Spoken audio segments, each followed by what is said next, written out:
Welcome to Sacrilegious Discourse. For this is what the Sovereign Lord says. Why do you need prophets to tell people who you are and what you want? If you can justify everything that the God of the Bible has done, then you can justify any of your behavior. A lot of this mentality is trickling into what is now mainstream right-wing Christianity. I am capable of empathy greater than this God of the Bible. This is a Bible that they tell kids. This is the good Lord. This is the good book.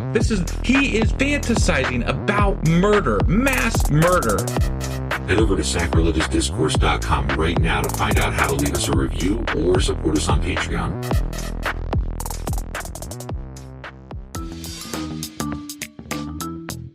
Hey there, sinners and saints. It's your favorite Bible-bashing duo from Sacrilegious Discourse, and we need your help. That's right, folks. We're raising funds for some heavenly equipment and a studio that doesn't sound like it's in the depths of hell. Our current setup, let's just say it's more apocalypse than audiophile. So if you want to hear us dissect the Bible without the background noise of demonic squirrels, chip in a few bucks. We're aiming for $5,000 to upgrade our audio and build a studio worthy of blasphemous banter. Donate today and help us spread the good word of atheism. You can find a link right on our homepage, sacrilegiousdiscourse.com. Every dollar counts. Even if it's from your collection plate. Husband! Wife! Do you know what we're doing today? Well, I believe we're starting a new book of the Bible. We sure as fuck are. We are, aren't we? Yeah. Yeah, that's fun. So we're... this is incredible. We're so close. We're so close to the end of the Old Testament. Yes. Yeah. Like, I can almost taste it. I know, right? We're right there. Mm-hmm. There's only, including this one, 3 books left of the Old Testament. And this book only has 2 chapters. Right. And as I recall, we're still in the Minor Prophets, right? Mm-hmm. And this one is the beginning of the post-exilic. Yes, the ones that come after the Babylonian exile. Yeah. That is correct. And what is the book that we're getting into today? Haggis. Just kidding. It's Haggai. Haggai. Yes. Okay. All right. But I will be calling it Haggis for the 2 chapters that we read. Oh, okay. I might, fix that sometimes. Just to make sure we're all on the same page. Unless I beat you to it like I just did. Right. Mm-hmm. So before we get into it, though, I do want to mention that we have a call out for a new patron. What? Yeah. So we wanted to say a huge thank you to Carrie R. Carrie! And we just can't thank you enough. Thank you so much, Carrie. Oh, my God. It's always unexpected when we receive those emails, alerts that we get a new patron. And we're still just like, hey, guess what? Every time you tell me we got another shout out, I'm like, are you kidding me? It's amazing. Yeah, no, it's great to have that support from you.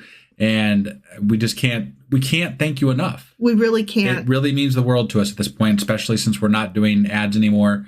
And you guys carry everything for us. And we acknowledge that we've slowed down a bit. Yeah. Too. And you're still excited to help us. And we're so appreciative. Thank you. Thank you, Carrie. So thank you, Carrie, very much. And with that being said, are you ready to get into this book of the Bible? I sure as fuck am. All right. So let's do some Haggai. Haggis.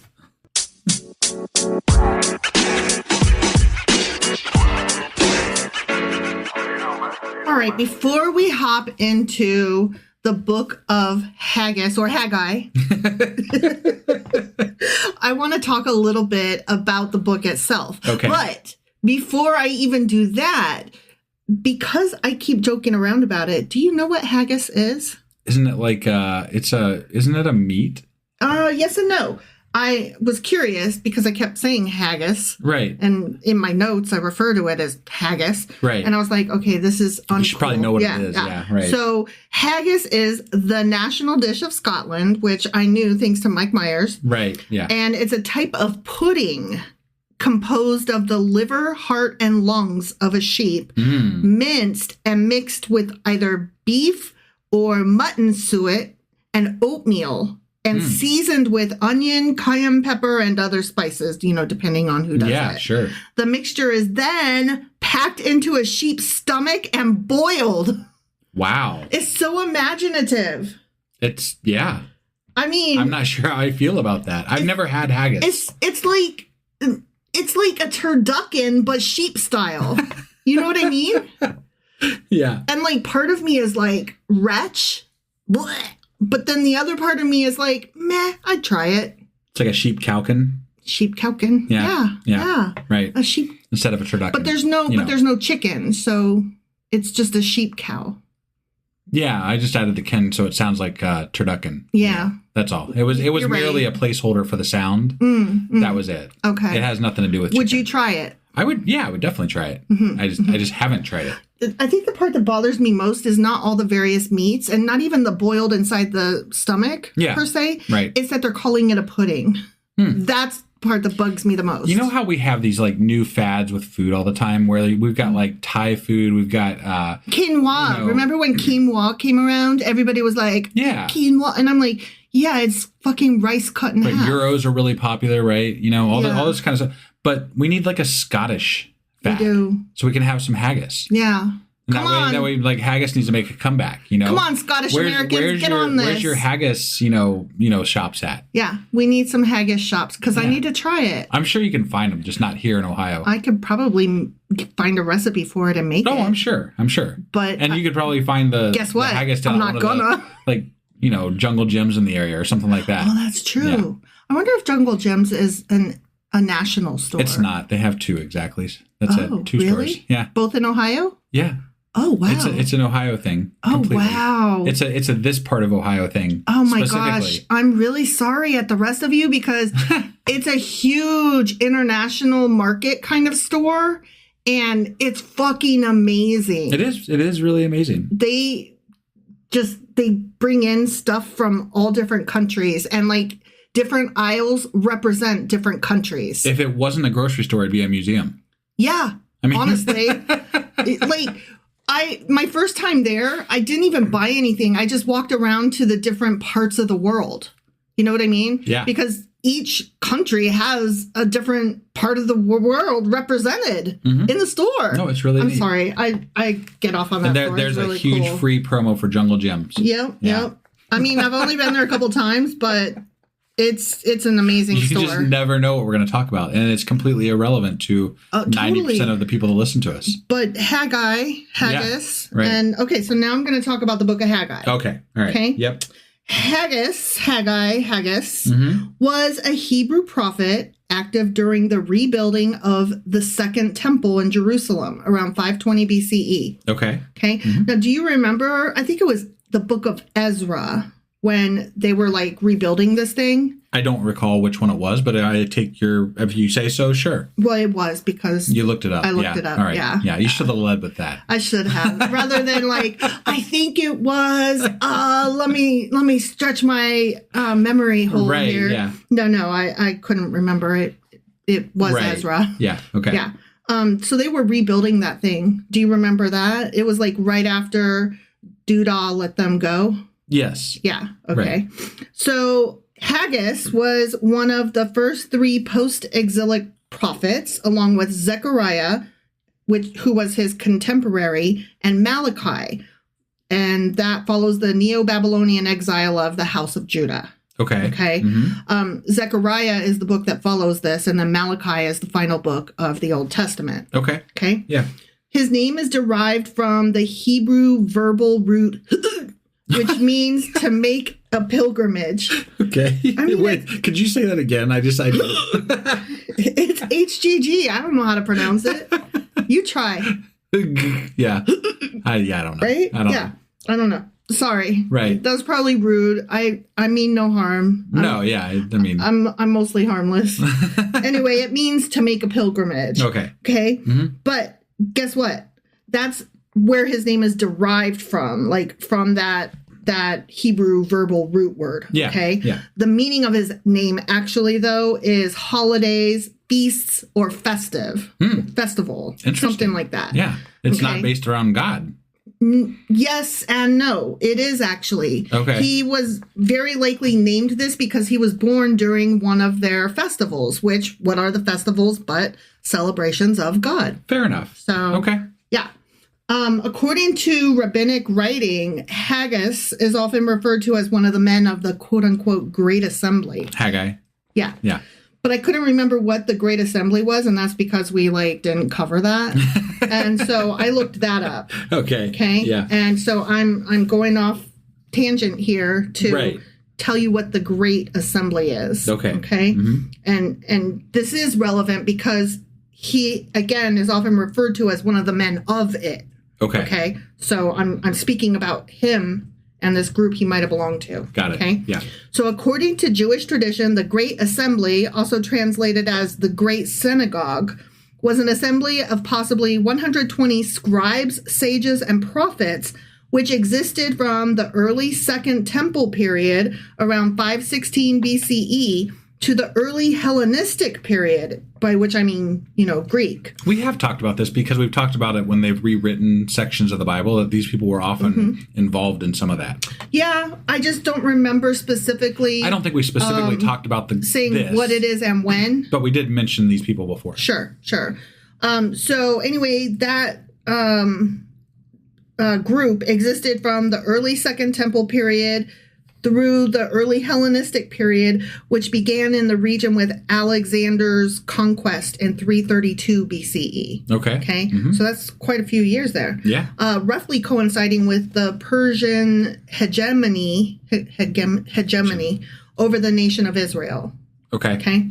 The assembly's members traditionally included such figures as Haggai, Zechariah, Malachi, so the three post-Babylonian exile guys. Right. Ezra, Nehemiah, Daniel. We're familiar with them guys. Yeah. Okay.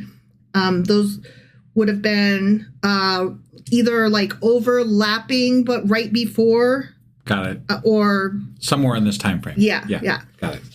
They either would have been his contemporaries or very, very much they were coming to the end of theirs as our three guys were coming at the beginning of theirs. Okay. Does that make sense? Yeah. Okay. And then a few guys that we haven't talked about: Hananiah, Mishael, Azariah, Mordecai, and Zerubbabel. I mean, we have talked about them, but they don't have their own books. Got it. Okay, they're just characters. Sure. Okay. Among the developments in Judaism that are attributed to the rabbis of this period are as follows. Okay. 1, the fixing of the Jewish biblical canon, including the books of Ezekiel, Daniel, Esther, and the 12 minor prophets. Okay. Right? Yep.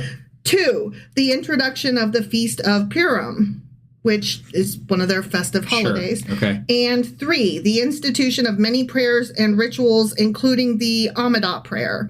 And I want to get into these at some point. We need to do just a great assembly or great synagogue episode. Breakdown. Yeah, where whatever. we just talk about this stuff. Yeah. Because I don't want to get too far off track here. Yeah, no, I agree. That's a rabbit hole. I agree. We should do that soon, though, because, because it's relevant. Right. Yeah.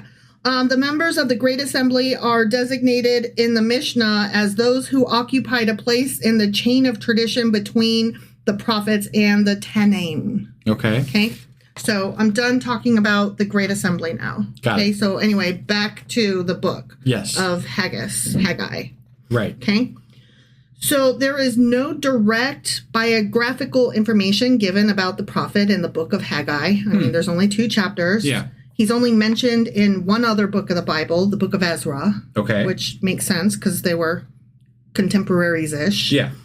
He may have been one of the captives taken to Babylon by Nebuchadnezzar, but that would have been very, very early. He would have been very young when that happened. Okay. Okay. Right. Yeah. Because this is 70 years later. Right. So there's, let me just read this next comment. I remembered reading this and I was so smart I wrote it down. Some scholars suggest that he may have been a very old man and seen Solomon's temple before its destruction in 586 BCE due to what he says about the former glory of the temple in chapter 2. Got it. Which normally I wouldn't include that in my little intro to the book, but it's kind of important when we're trying to age him. If he, this whole book is going to be about the building of the second temple. Yeah. Okay. So it's important to consider whether or not he saw the first temple given some of the comments that he makes in this book. Right. Okay. Okay. If this is true, Haggai would have been much older than 70 years when he wrote this book. Okay. And keep in mind then that even after that, he would have been a super old dude if he was also part of the Great Assembly. Yeah. So we're talking like in his 80s or 90s. And, you know. Yeah, Like, it seems unlikely, but maybe. I'm not saying it didn't happen. It could have. I mean, what the fuck do I know? I'm just saying it seems unlikely. That's all. Yeah. In 587 BCE, Israel was taken into exile by the Babylonians. This is just a little recap of the history, but God promised that a remnant would return. Right. So Haggai probably returned from the 70-year Babylonian captivity with the first group to return in 537 to 536 BCE. Remember, they were released in waves. Yeah. Okay. And then from the book of Ezra, chapter 6, it can be seen that Haggai's oral ministry lasted at least up to the inauguration of the restored temple in 516 BCE. Okay. Okay, because Ezra talked about it. Yeah. And he specifically mentioned Haggai. Right. So there's that. Okay. So here's a little bit more historical context. Okay. The historical setting dates around 520 BCE. So as we're going to be reading this is taking place in 520, which is before the second temple had been rebuilt. Got it. Okay. Yep. King Cyrus of Persia issued an edict in 538 to 37-ish BCE for the Jews to return to Judah. So 42,360-ish Jews returned and began to rebuild the destroyed temple in Jerusalem in 536 BCE. Okay. And those events are detailed in the book of Ezra. So we kind of have an idea already. Right. I remember this happening. And yeah. So, I mean, this isn't going to be new. It's just going to be from a different perspective. Right. The work of rebuilding the temple was interrupted for around 14 years, but resumed as a result of the prophetic ministry of Haggai and Zechariah in the second year of King Darius, who's also referred to as Darius the Great, who reigned from 522 to 485 BCE. Okay. Now I have a little bit of info about him. Okay. All right. King Darius, again, also known as Darius the First or Darius the Great. He reigned from 522 to 485 BCE, which I just said. His second year, therefore, based on all the information between all the different dudes, was the year 521 to 20 BCE. And that year, during a period of 5 months, is when Haggai's very enthusiastic ministry took place. Okay. Yep. From Ezra chapter 6, one can see that Haggai's oral ministry lasted at least up to the inauguration of the restored temple, which I already said. Yeah. Okay. The building of the temple was completed in Darius's 6th year, so like 528-ish BCE. Okay. The work of rebuilding the temple had been put to a stop through the intrigues of the Samaritans. After having been suspended for several years, the work was resumed through the efforts of Haggai and Zechariah, which I already said. Haggai supported the officials of his time, specifically Zerubbabel, the governor of Judah, and Joshua, the high priest. I have a question. You said that the temple was built and was finished in 528 and started in 520 something, I thought, which doesn't make sense because you go earlier in time as time progresses in BC. Hold on. I was confused a little bit about that. Okay, so the historical setting is in 520-ish. Yeah. Let's see. The Jews returned and began to rebuild it in 536. Yeah. And but then there was a 14-year break, right? Which would put you closer to like 522. Right. Right. Which is then you said something about 528 finishing, I thought you said. Let's see. The inauguration of the restored temple was in 516. 516. Okay. Yeah. I could have sworn you said 528. So I just wanted to clarify that because I couldn't make that work in my head. Where I got 528 is there were different parts of the temple that were built, and so part of the temple was completed in Darius's 6th year, and that's why I said 528, but I did bad math. Okay. So that's my bad. All right. No, I just wanted to make sure we were correct about what we were discussing. No, you're absolutely correct. Okay. Yeah. So the work of rebuilding the temple. Oh, I already said that 3 times now. And Haggai supported the officials of his time. Zerubbabel was the governor of Judah. Do you remember all of that? Kind of.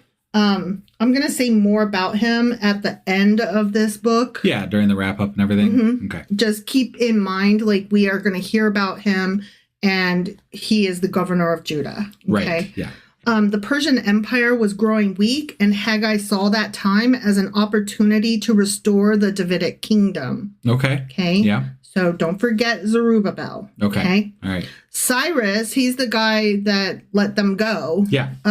He saw the restoration of the temple as necessary for the restoration of religious practices and a sense of peoplehood after the long exile. That was good of Billy Ray. Yeah, Billy Ray Cyrus, huh? I was thinking more Miley, but okay. Okay, all right. Because, you know, that's probably more relevant. She can buy herself flowers. Yeah, right. Yeah. Under Persian rule, the Israelites were encouraged to return and build what was lost. So Joshua and Zerubbabel led a group of exiles back to the land to lead the building. And that was all covered in Ezra chapters 1 through 6. Okay. Okay. Mm-hmm. And I'm only harping on his name, the names of all these people, because we have read them before. Yeah. And they do overlap. So as I was trying to go through the notes to figure out what was what, I was having to place everybody, you know, kind of Velcro them together. Right, right. All right. So the original text of the Book of Haggai was, of course, written in Biblical Hebrew. The precise date of the text that it was written is uncertain, but it most likely dates to within a generation of Haggai himself. Okay. So if it wasn't him writing it, it would have been like somebody coming right after him writing it. Right. Okay. Right. A traditional consensus dates the completion of the text to circa 515 BCE. Okay. So, which that tracks with the time period that we're looking at. Yeah. Yeah. Other scholars consider the book to be completed like 100 years later. Oh, wow. Yeah. Around 417 BCE, arguing that, dude, this did not refer to Darius the Great, Darius the First, but instead to Darius the Second, who ruled from 424 to 405 BCE. Oh, okay. So, who knows? It's only 2 chapters long, but it's got a lot of stuff packed into it. Yeah. And unlike some of the other prophets, Haggai included specific dates for his 4 prophetic messages. Oh, okay. Which I have written down here, but I'm not going to mention them right now because that's kind of part of the text. Yeah. But I have them written down so that we can refer to them later if we have questions. Okay. Okay. Yeah. And the Book of Haggai can be separated into those 4 distinct sections. Got it. Keep them separated. Yeah. I don't know why I said it like that. Now, remember I said when the book is supposed to have been written? Yes. The authorship of the book is uncertain. Of course it is. As all of them are, yeah, right? Right. Some assume that Haggai wrote the book himself, but he is repeatedly referred to in the third person, which makes it unlikely that he wrote it himself. Right. Yeah. It's more probable that the book was written by a disciple of Haggai who sought to preserve the content of his spoken prophecies, particularly because, you know, he gave the dates or whatever. Yeah. I'm rolling my eyes. You can't see that. No, yeah, because, I mean, if somebody else wrote it, obviously those dates can be whatever the fuck they want them to be. Yeah, exactly. So. There's also controversy regarding who edited Haggai's works. Yeah. Okay. Mm-hmm. According to scholars, they credit it to his students. But I don't see why it couldn't have been the Great Assembly. Sure. You know, yeah, they were responsible for a lot of rewriting. So, yeah. Mm-hmm. Jewish tradition states that the men of assembly were responsible for the edits. Huh. I mean, well, there it is. And they were traditionally known for continuing the work of Ezra and Nehemiah. Sure. Okay. Okay. All right. So let's get into this book now, shall we? Yeah. Yeah. Now that we know what haggis is. Sheep and beef, right? Sheepity beep, sheepity beep. Yeah. Yeah. And other shit. Mm-hmm. All right, Haggai, chapter 1. All right. In the second year of King Darius, whichever Darius the we're first, talking about, or Darius the second. Okay. On the first day of the 6th month, which would have been October. Okay. Yeah. So they were doing high festival time. Okay. The word of the Lord came through the prophet Haggai to Zerubbabel, son of Shealtiel, governor of Judah, and to Joshua, son of Jozadak, the high priest. And this is what the Lord Almighty says. Okay. Okay. Mm-hmm. Okay. These people say that time has not yet come to rebuild the Lord's house. Now, God's got some shit to say about that. Okay. Via Haggai. Mm-hmm. Then the word of the Lord came through the prophet Haggai. Is it a time for you yourselves to be living in your paneled fucking houses while this house remains a ruin? And he gestures at, the mess of the temple. Right. He's like, how nice for you that y'all are living it up while God's house is not okay. Shambles, yeah. Right. Now, this is what the mighty Lord says, continued. Mm-hmm. Okay. Build it, I'm assuming. Give careful thought to your ways, motherfuckers. You have planted much, but harvested little. You eat, but never have enough. You drink, but never have your fill. You put on clothes, but are not warm. You earn wages only to put them in a purse with holes in it. I gotta be honest here. They just got done with the fucking Babylonian exile and just got back to their homes. Yeah. I'd be kind of like, dude, can you give me a minute? Like, well, I'm trying to settle in here, man. Yeah, I can see that, but they're kind of like, right? And Haggai's like, don't settle back into bad ways and blah blah blah blah blah. Right. They were very discouraged too because they knew what the original one looked like. Right. And so to rebuild it was going to take more funds and more work than they were capable of. Sure. So they were like, why even bother? Sure. No, I get it. The point that, trying to push them to build it was going to give them back their glory. Not their glory. I mean, yes, their glory, but more than that, their combined peoplehood, to use that word again. Yeah. Like they would have this thing that they built together that could be remembered through the coming generations. Right. And it would be like we are back to being the Jewish people, the Israelites, sure. God's chosen people, and this is God's temple. Yeah. You know what I mean? Yeah. So I don't blame them for like not wanting to build it, but I also don't blame some of the people for being like, come on, let's go. We need to get this started. Yeah. Yeah. So this is what the mighty Lord says. Give careful thought to your ways.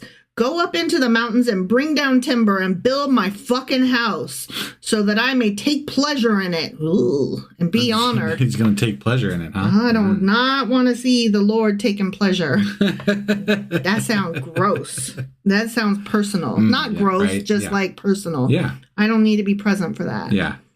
You expected much, but see, it turned out to be little. What you brought home, I blew away. Why, declares the Lord Almighty? Because of my fucking house, which remains a fucking ruin. So he's petty, and he's an asshole. While each of you is busy with your own fucking house. He's like, you don't have time. You got to build my house, guys. Yeah. Or I'm going to blow your shit away. Exactly. Yeah. Yeah. Therefore, because of you, the heavens have withheld their dew. Dew, D-E-W, like water, rain, not dew, like do this or whatever. Yeah. And the earth, its crops. I called for a drought on the fields and mountains, like you said, petty. Yeah. On the grain, the new wine, the olive oil, and everything else the ground produces. On people and livestock, and on the labor of your hands. If he really wanted this thing built, he could just like supply the supplies or the money. He could also snap his fingers and he could just make it appear. Right? Dude, I'm telling you what, if you make a temple up here in my backyard, I'll be a believer. I will believe something. I will believe magic exists and that I don't understand how it happened. Right? Yeah. Okay, I want to reread verse 5. Now, this is what the Almighty says. Give careful thought to your ways. There's a Hebrew figure of speech for this phrase that is literally put your heart on your roads. Okay. Kind of like put your money where your mouth is the way I kind of take it. Okay. Like, you guys talk like your big religion and all that, but you don't do it. You need to do the work. Right. Yeah. Yeah. Also, the next verse reads, you have planted much but harvested little. You eat but never have enough, blah, blah, blah, blah, blah, right? Yeah. You earn wages only to put them in a purse with holes in it. Right. Right. What's happening here is God saying that their priorities are out of order. So nothing they do will ever satisfy them. And each accomplishment reveals that there must be something more, something that could really satisfy them. Okay. And there's not. They Right. just have to build the fucking temple. Sure. Okay. Then Zerubbabel, son of Shealtiel, Joshua, son of Jozadak, the high priest, and the whole remnant of the people obeyed the voice of the Lord their God and the message of the prophet Haggai, Well, because nice. the Lord their God had sent him. Yay! They just all trusted this. So they did the thing. Mm-hmm. That's crazy because Right? that doesn't really fucking happen anywhere else. No, it really doesn't. And the people feared the Lord. Wow. Whoa! What is going on here? Like, you are not the people that I've come to This know. is like thus that far. chapter where the dude walked into Nineveh or whatever, and like he's like, God's gonna get you. And they're like, oh shit, and then they fixed everything. Oh, that was Jonah. Yeah, Jonah. Yeah, like, but this is like the Israelites. Yeah. and that's crazy because This is they Judah. never fucking They listen. never fucking listen. Yeah, that was Jonah walking into Nineveh, if I recall correctly. Yeah, it was more of a dream maybe or something, Mhm, but it was yeah. But anyway, you just said this doesn't happen though in the Bible. No, it really doesn't. So it's kind of like I'm kinda- mark it I'm on a kinda- goddamn Bible calendar. Mark it on the Bible. No, mark it on the They did mark it calendar. on the I know. Bible. Yeah. So the people feared the Lord. Mhm. Then Haggai, the Lord's messenger, gave this message of the Lord to the people. I am with you, declares the Lord. Oh, Whee! yay! So the Lord stirred up the spirit of Zerubbabel, son of Shealtiel, governor of Judah, Yeah. and the spirit of Joshua, son of Jozadak, the high priest, and the spirit of the whole remnant of the people. Okay. So they got all excited. Yeah, they all got. Yeah. Whee! They came and began to work on the house of the Lord Almighty their God on the 24th day of the 6th month in the second year of King Darius. Okay. Okay? Yeah. Actually, that's the beginning of a sentence that continues into the next chapter. Got it. So, Okay. whatever. Yeah, so that was chapter 1, and they're building it. They're building the temple, And that's very exciting. and then they were all afeard of the God guy thing. Mm-hmm. So that's crazy Right? because that's new. That's new. It is new. That does not happen. No. in this book. Mm-mm. It's interesting. It is something. It's different. It's different. Yeah. Yeah. I don't really hate anything about this chapter. I don't specifically love it. It's interesting. They're building a fucking temple. Yeah. But Yay. it's not giving me like measurements, which I appreciate. Right. Yeah. They're just talking about it. Like, it's very general. Right. I think right. that's why I don't hate it. And God wasn't like, he did threaten them, but only with like less food. Well, There wasn't like a huge threat of like he had death. already done that. He's like, the fact that you guys haven't been building it, that's why there was droughts. But I'm gonna go ahead and stop that now. Yeah, because But- you're feared now. Yeah, you're gonna get started. Right. now, so go build. Okay. And they're like, all right, if you say so, God. Cool. This is a softer image of God, you know, leading into the New Testament here. Right. You know? Yeah. Yeah. Interesting. It's interesting you say that. Right. Yeah. Given what I know about chapter 2. Oh. It's very interesting that you say that. Okay. Yeah. All right. Fair enough. Ooh, we're ending on a cliffhanger. All right. Well, that was Haggai chapter 1. Sure as fuck was. And we will endeavor to be back tomorrow with Haggis chapter 2. Haggai. Haggai. We'll Haggis. see you guys then. Haggis. Bye.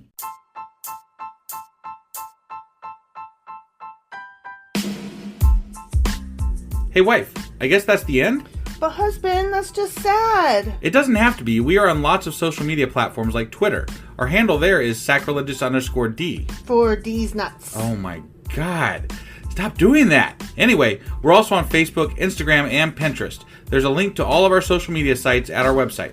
Ooh, we have a website? Yeah, it's sacrilegiousdiscourse.com, where you can also find a link to our merch shop. We have a merch shop? Yep, we have podcast-themed clothing, mugs, notebooks, and more, as well as an atheist and science-themed products. Wow, our fans should really go check that out right now. Definitely. They can get in touch with us by sending an email to sacrilegiousdiscourse@gmail.com. But before they do that, we could really use some help. Oh yeah? With what? Well, it's not free running the podcast, and we need some financial support in order to get better equipment, which will free up time so we can concentrate on our podcast and our fans. Okay, so what should they do?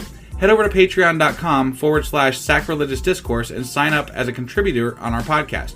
Supporters there receive additional bi-weekly episodes that we record just for our Patreon members for as little as $2 a month. Also, we'd really appreciate it if you would like and subscribe on whatever platform you're using. And Apple Podcast reviews help us out tremendously. Like and subscribe, leave an Apple review, join us on Twitter, support us on Patreon. That's a lot of instructions. Don't forget to say thanks. Thanks. Okay, bye.